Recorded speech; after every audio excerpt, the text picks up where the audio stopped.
বিসমিল্লাহির রহমানির রহিম। আজ আমরা চলে আসলাম পাটুরিয়া ঘাটে। শীতের সকালে পাটুরিয়া ঘাটের কী অবস্থা আজ আমি আপনাদেরকে দেখাবো।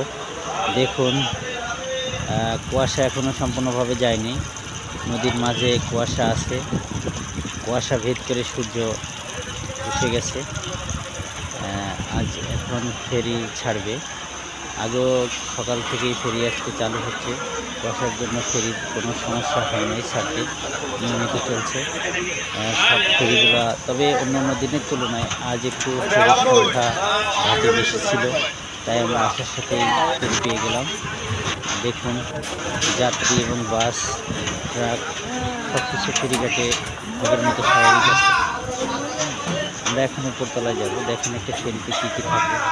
আমরা অবস্থান করছি এখন হচ্ছে পাটুরিয়া ঘাটে। আমরা দৌলতদিয়ার উদ্দেশ্যে ছেড়ে যাব। পাটুরিয়া ঘাটের চারিদিকের অবস্থান আপনারা দেখুন, আর হচ্ছে ভিতরে কী কী আছে সেগুলোও আমি আপনাদেরকে দেখানোর চেষ্টা করব। আপনারা যারা নতুন দেখছেন তারা অবশ্যই অন্য আরেকজনকে দেখানোর যে এই যে রাস্তাটা, এটা হচ্ছে ফেরিতে ওঠার রাস্তা। আপনারা যারা নতুন দেখছেন নিজেরা দেখবেন এবং অপরকে দেখানোর চেষ্টা করবেন। এই যে ভিতরে আমরা চলে আসছি, ভিতরে এখানে খাবার হোটেল আছে, চা আছে, কফি আছে, চাইলে আপনারা খেতে পারবেন, নাস্তা করতে পারবেন, ভাতও খেতে পারবেন।